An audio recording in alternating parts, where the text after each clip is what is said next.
지난주부터 나그네로 살기라고 하는 제목으로 베드로 전서를 읽고 있습니다.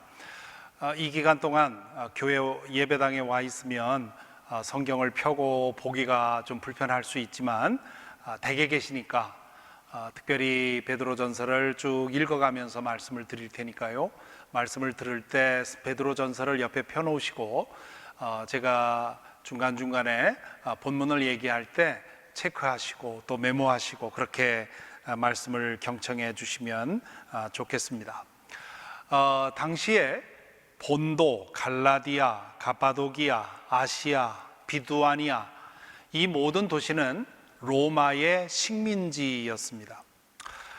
로마의 식민지에서 가장 강력한 힘은 로마의 시민권입니다. 이 로마의 시민권은 주로 로마에서 파견된 관리들이나 전쟁에서 공을 세운 사람들, 혹은 시민권을 가진 부모의 자녀들이 시민권을 가지게 되죠. 당시 로마 시민권은 미국 시민권보다 그 시민권을 가지기가 훨씬 더 어려웠습니다. 그리고 그 시민권에 주어지는 특권이 또 많았습니다. 가장 대표적으로는 공직에 출마할 수 있는 권리가 주어지고요, 무엇보다도 로마 법에 의해 보호받을 수 있다고 하는 점이 가장 큰 장점이었습니다. 네로 치하에서 바울 사도와 베드로 사도가 둘 다 순교를 하죠. 그런데 바울 사도는 참수형을 당했고 베드로 사도는 십자가 처형을 당했습니다. 그 차이가 왜 있었습니까? 동일한 죄로 사형을 당했지만 바울은 로마 시민이었기 때문에 당시에 가장 수치스럽게 여겨졌던 십자가형을 면할 수 있었던 것이죠. 반면에 베드로는 로마 시민이 아니었기 때문에 십자가형으로 처형을 당한 것입니다.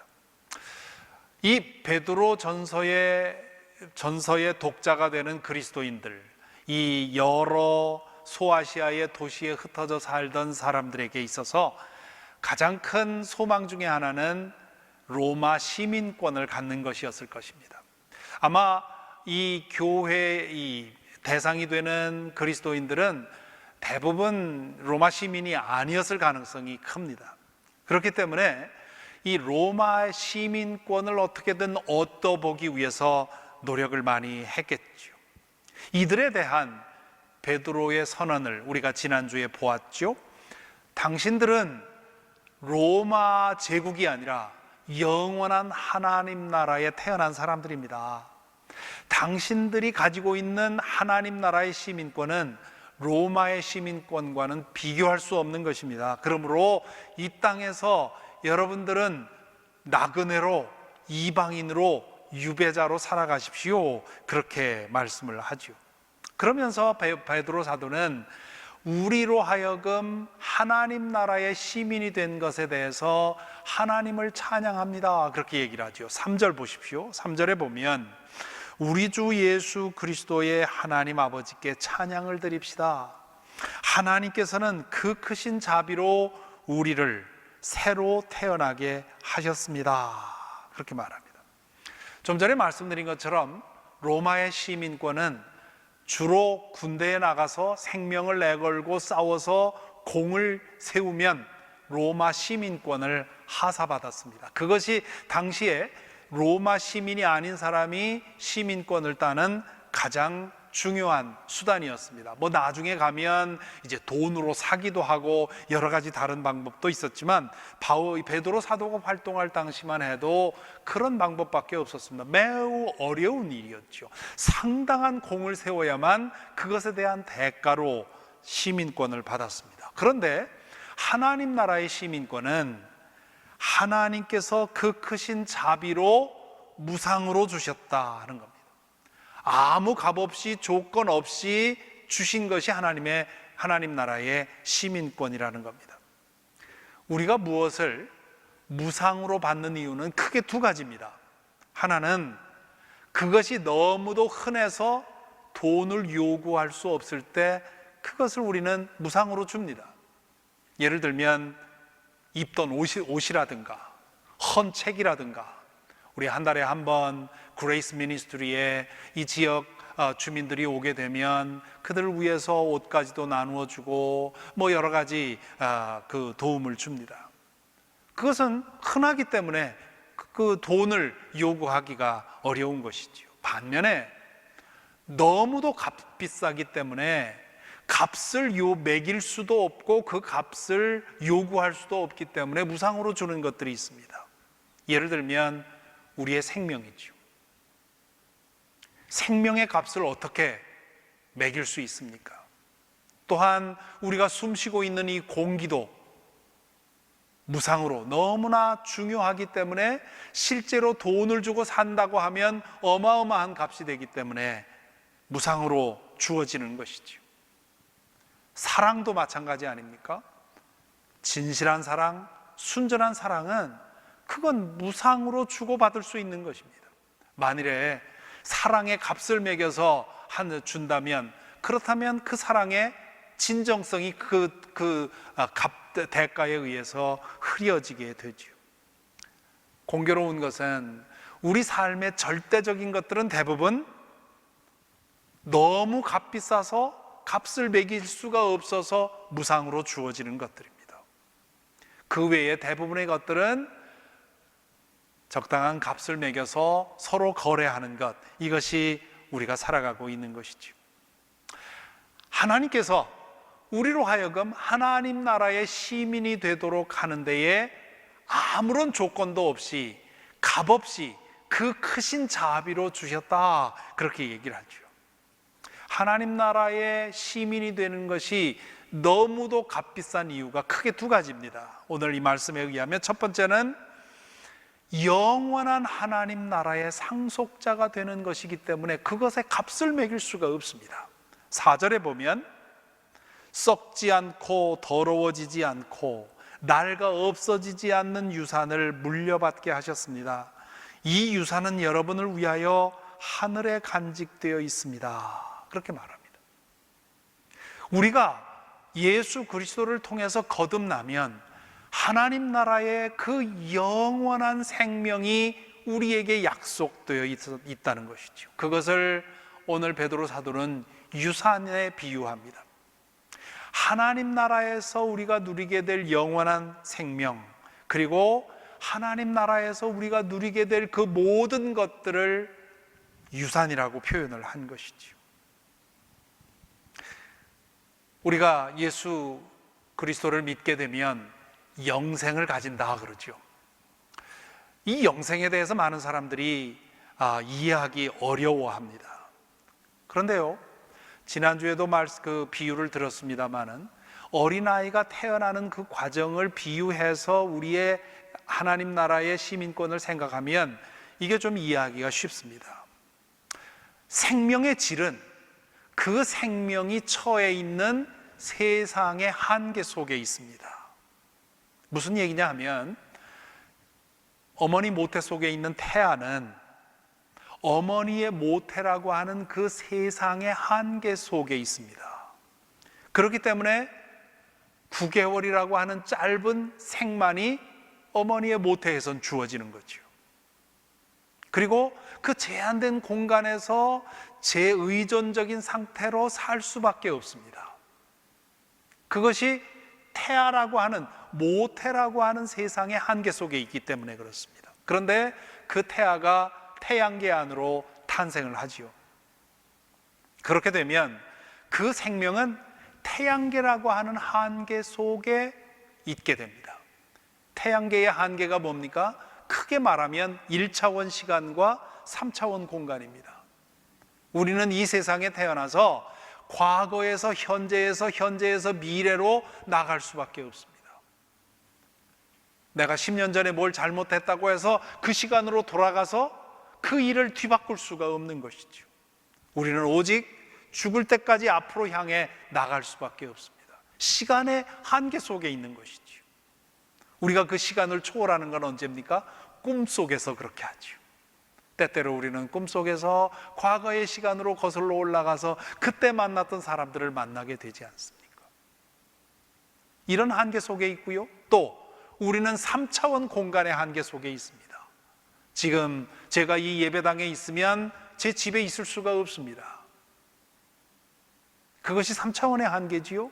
제 육신이라고 하는 물질적인 한계 속에 있게 됩니다. 그래서 길어야 120년의 시간 동안 우리는 이 한계 속에 살아가게 됩니다.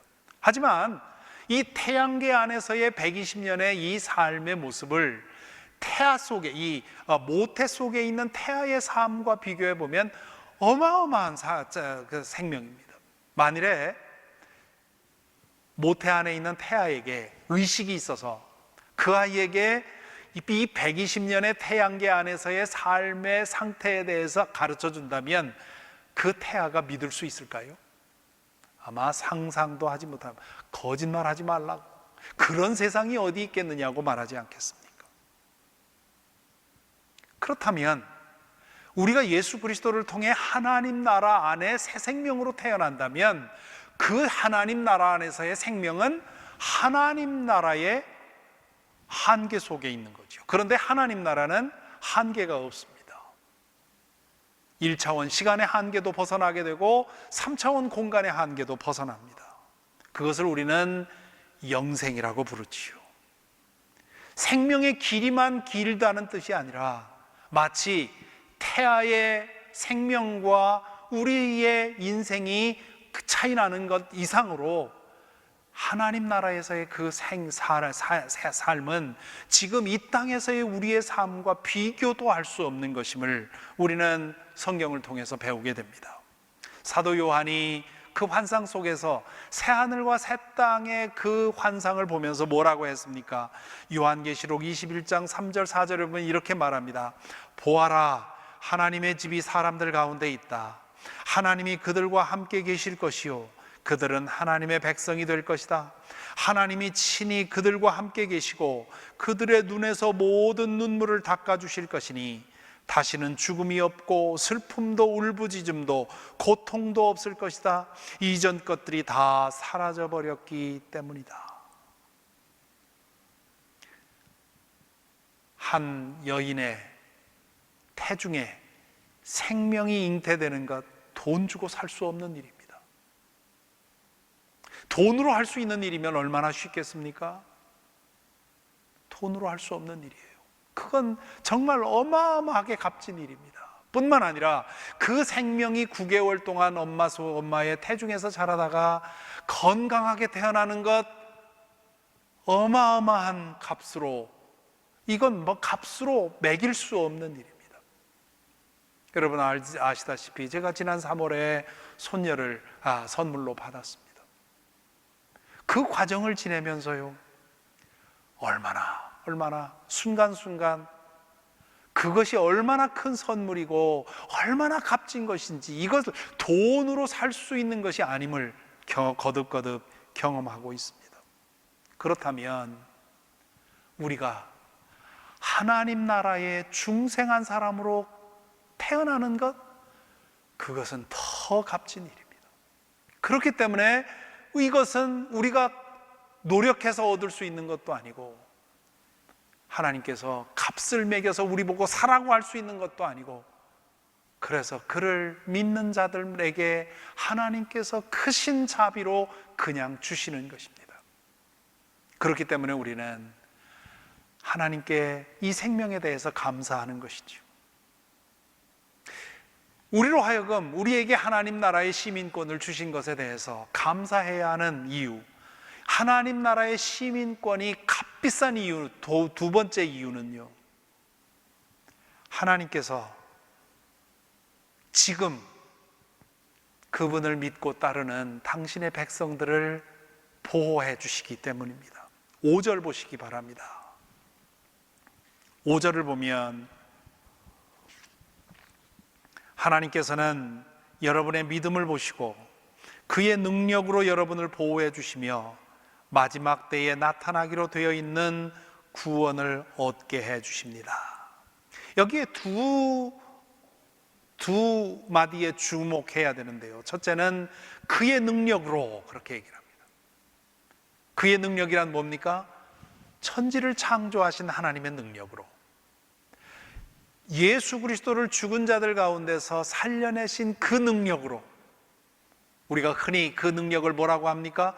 전지전능하다 그러지 않습니까? He is almighty power. 그분의 전능한 능력으로 우리를 보호하신다는 겁니다. 그런데 언제까지입니까? 마지막 때에 나타나기로 되어 있는 구원을 얻게 해주십니다. 그렇게 말하지 않습니까? 마지막 때까지, 우리가 온전히 구원받을 때까지 하나님께서 그 전능의 능력으로 우리를 보호해 주신다는 겁니다. 우리가 하나님 나라의 영원한 나라에 태어나서 그 나라의 모든 것을 유산으로 약속받은 것도 값진 일인데, 이 땅에 사는 동안 하나님께서 우리를 그 전능의 능력으로 보호하신다고 하는 것, 이것도 역시 우리는 돈 주고 살 수 없는 일입니다. 믿음 안에서 하나님께서 우리에게 무상으로, 값없이, 은혜로, 자비로 주신 것이라 말씀합니다. 그렇기 때문에 베드로 사도는 우리가 하나님께 찬양을 드립시다 라고 얘기를 하고 있는 것입니다. 그런데요, 문제가 있습니다. 좋지요? 우리가 예수 그리스도를 믿음으로 영원한 하나님 나라의 유산을 약속받고 이 땅에 사는 동안 그 유산을 받을 때까지 하나님께서 전능의 능력으로 우리를 보호해 주신다. 좋습니다. 너무 좋은 복음이지요.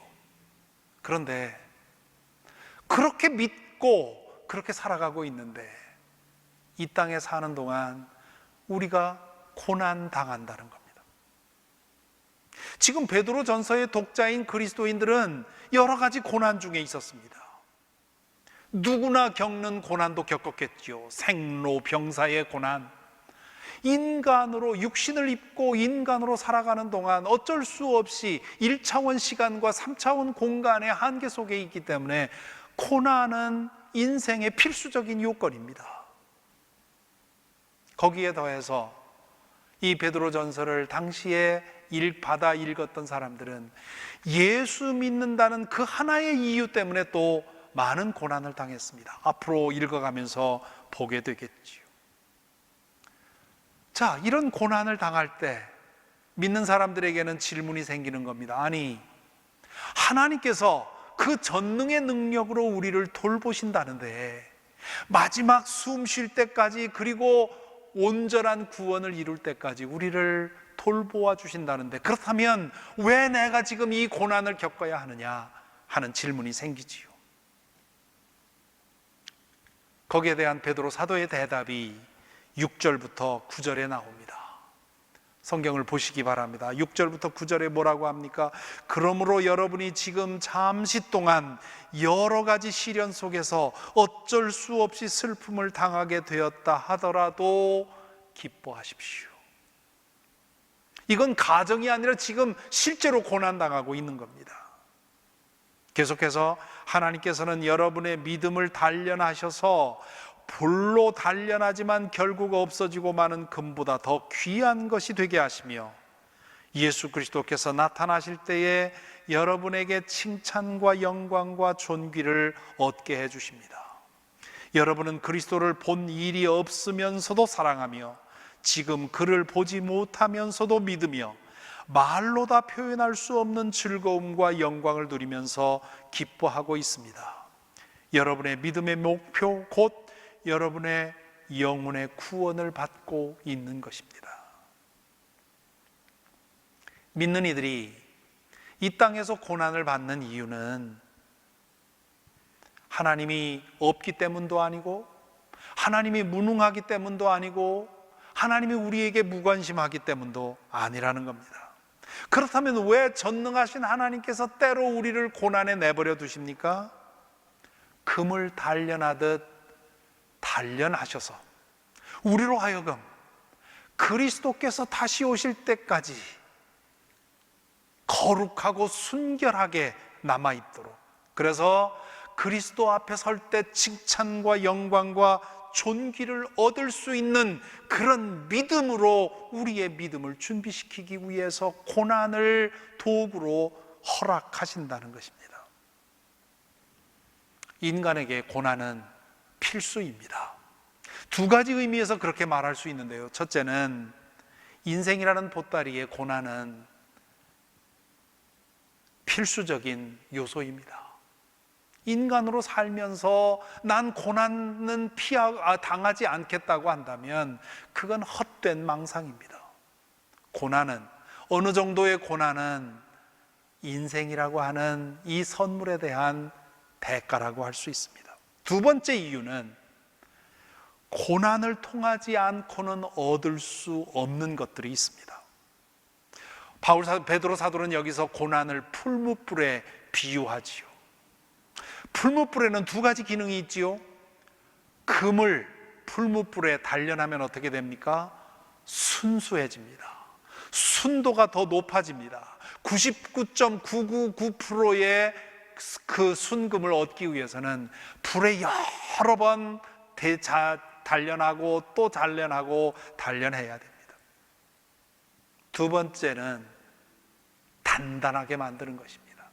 철을 풀무불에 재련을 하면 단단해집니다.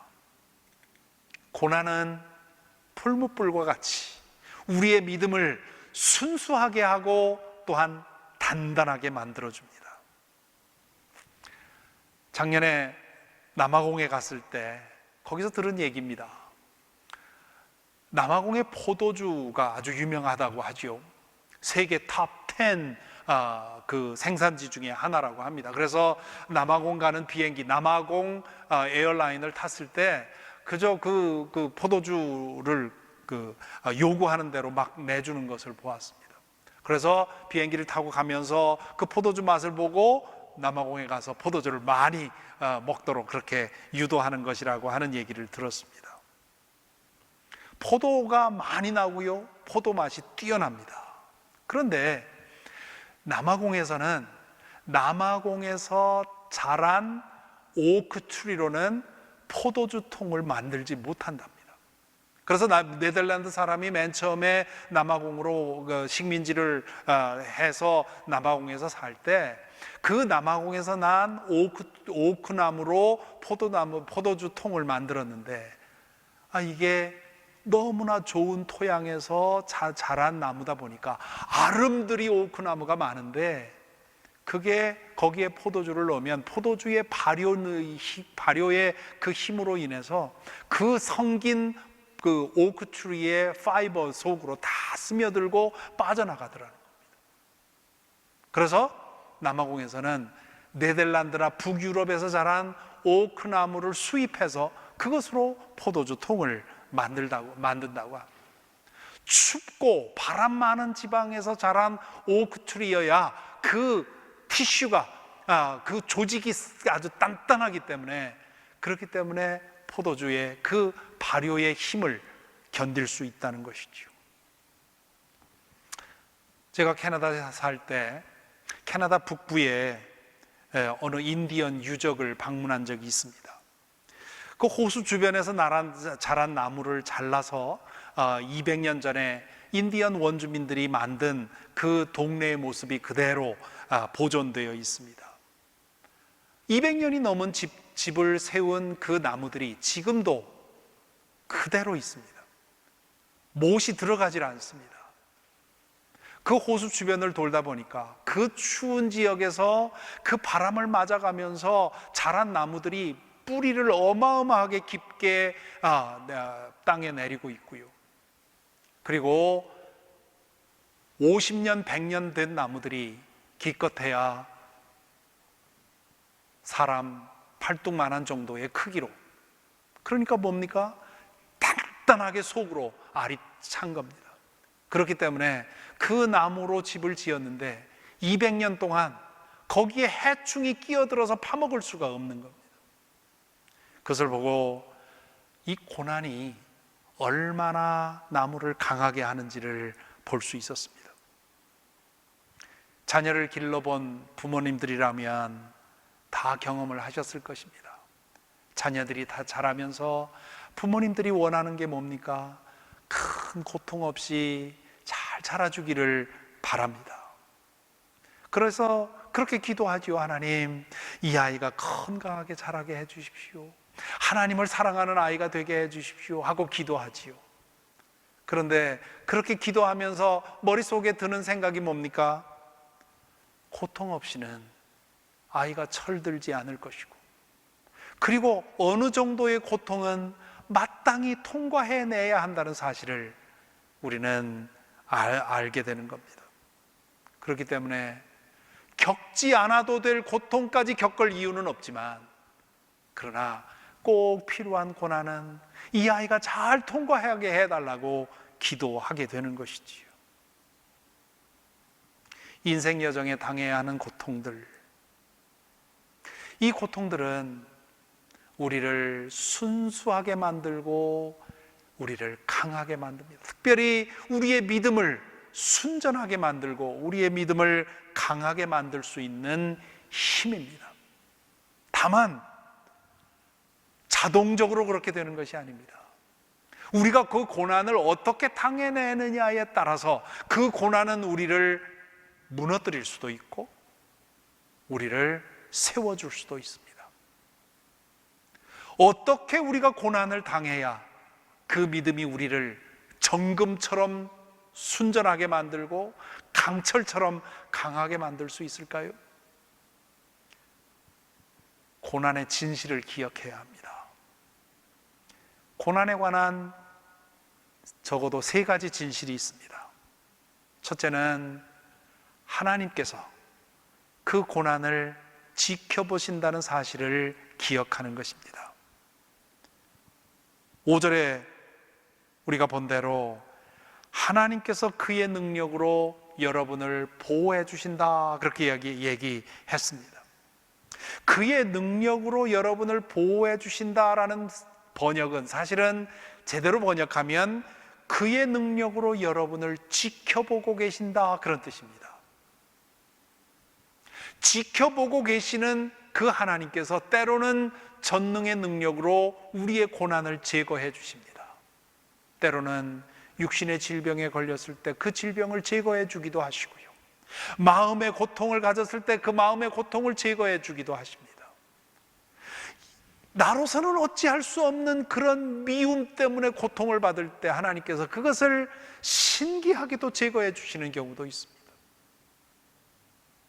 하나님께서 우리를 지켜보시면서 때때로 우리에게 필요할 때 그분의 전능의 능력으로 그 고난을 제거해 주십니다. 그런데요, 더 많은 경우에는 그 고난을 당하는 것을 지켜보십니다. 왜 그렇습니까? 우리가 그 고난을 통해서 새로 빚어져야 하기 때문에 지켜보시는 것입니다. 그러므로 이 5절의 말씀, 그의 능력으로 여러분을 보호해 주시며 라는 말씀은 그의 능력으로 여러분을 지켜보시며 라고 번역을 해야 맞는 것이지요. 왜냐하면 언제나 그분의 능력으로 마치 리모컨 조작하듯이 우리가 원할 때마다 내 고난을 척척 지워주는 분이 아니기 때문입니다. 마치 걸음마를 배우는 어린아이가 걸음마를 연습하면서 넘어지고 깨어지는 모습을 부모가 그냥 지켜보는 것처럼, 대신해 줄 수 없는, 아이들이 티네이저 기간을 지나면서 얼마나 많은 우여곡절을 겪습니까? 그 과정 속에서 부모가 대신해 주고 싶지만 대신해 줄 수 없다는 것을 알기 때문에 지켜보면서 마음 졸이면서 기도하면서 아파하는 것이 부모 아닙니까? 우리 하나님도 그러신다는 것이죠. 그래서 두 번째 우리가 기억해야 할 고난의 진실은, 우리가 고난 당할 때 하나님께서 우리보다 더 아파하신다는 사실입니다. 내가 내 아이를 도와줄 아무런 능력이 없어서 그냥 지켜보고 있을 때도 마음 아프지만, 나에게 그 능력이 있지만 그렇게 할 수 없을 때 우리는 아이보다 더 마음이 아픈 것 아닙니까? 물론 요즘에는 자신의 능력으로 아이의 고난을 대신 해결해 주는 그런 철없는 부모들이 많이 있는 것 같습니다. 그것은 아이를 도와주는 일이 아니지요. 아이가 그 고난을 겪으면서 통과해야만 되는 이유가 있는 것입니다. 그리고 세 번째는 고난에는 뜻이 있다는 거지요.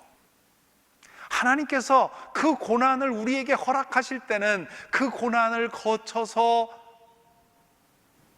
우리가 얻어야 할 그런 선물이 있기 때문에 그렇게 하시는 것입니다. 그러므로 우리는 고난을 당할 때 하나님 없이 그 고난을 견뎌내면서 그 고난에 짓눌리고 그 고난에 깨어져서는 안 됩니다. 하나님 안에서 하나님과 함께 그 고난을 당함으로써 우리의 믿음은 더욱 순결해지고 그리고 우리의 믿음은 더욱 강해질 것이고요. 그럴 때 우리의 믿음은 그리스도께서 다시 오실 때까지 견디는 믿음이 될 것입니다.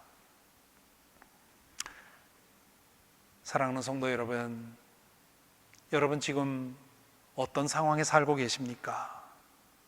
우리는 지금 모두 코비드-19이라고 하는 환난을 겪고 있습니다. 이것은 누구의 잘못이 아니고요, 우리 모두의 잘못이지요. 누구나 겪어야 하는 그런 문제입니다. 어떤 사람은 이로 인해서 육신적인 고통을 겪고 있고요, 어떤 분은 경제적인 고통을 겪고 있고요, 또 어떤 분들은 관계의 그 고통을 겪고 있습니다. 오늘 아침 워싱턴 포스트에 난 기사를 보니까 이 코비드-19에 감염되었다 죽을 것 같은 고통 속에서 치유되고 회복된 분이 그런 얘기를 하더라고요. 완치된 후에 보니 차라리 질병의 고통이 더 나았다, 그렇게 얘기를 합니다. 얼마나 마음에 와닿는 그런 고백입니까? 왜 그런 얘기를 합니까? 회복되고 나서 경제적으로 파산하고 그로 인해서 그 가족이 당하는 그 고통은 차라리 그 병원에서 질병으로 인해서 당하던 고통보다 고통이 오히려 더 가벼웠다고 생각을 얘기를 하는 겁니다. 많은 사람들이 고난당하고 있는 이 시대입니다. 또한 여러분은 그거 외에도 다른 이유로 고통을 당하고 있는지 모르겠습니다.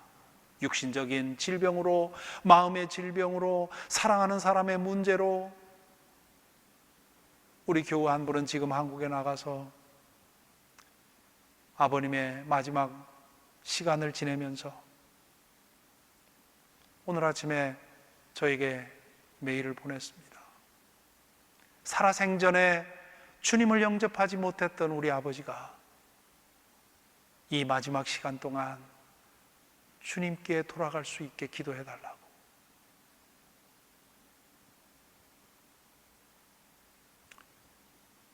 우리는 모두 다 여러 가지 고난 속에 있습니다. 인생을 살아가면서 이런 고난 거치지 않을 수가 없습니다. 다만 기억할 것이 있습니다. 어떤 고난이든 믿는 자들의 고난을 하나님께서 그분의 전능한 능력으로 지켜보고 계십니다. 그리고 우리가 아파할 때 하나님께서 더 크게 아파하십니다. 그리고 하나님께서는 만약 우리가 고난을 당할 수밖에 없다면 우리가 당하는 그 고난을 통해 우리를 새롭게 빚으십니다. 그러므로 베드로 사도가 이 고난당하는 이 교인들을 향해서 뭐라고 합니까? 그런즉 기뻐하라 얘기를 합니다. 고난 중에서도 기뻐할 이유가 있다는 것이지요. 우리가 이 고난으로 인해 설사 우리의 생명이 끝난다 해도 이 땅에서의 삶과는 비교할 수 없는 영원한 생명이 우리에게 약속되어 있기 때문에 기뻐하라는 것이고, 우리가 이 땅에서 고난을 당하는 동안은 하나님께서 그것을 지켜보시며 함께 아파하시며 우리를 새로 빚으시기 때문에 고난 중에도 기뻐할 이유가 있다는 것입니다. 이런 믿음으로 우리가 지금 당한 고난을 하나님과 함께 하나님 안에서 견디어내는 저와 여러분이 되기를 간절히 기원합니다.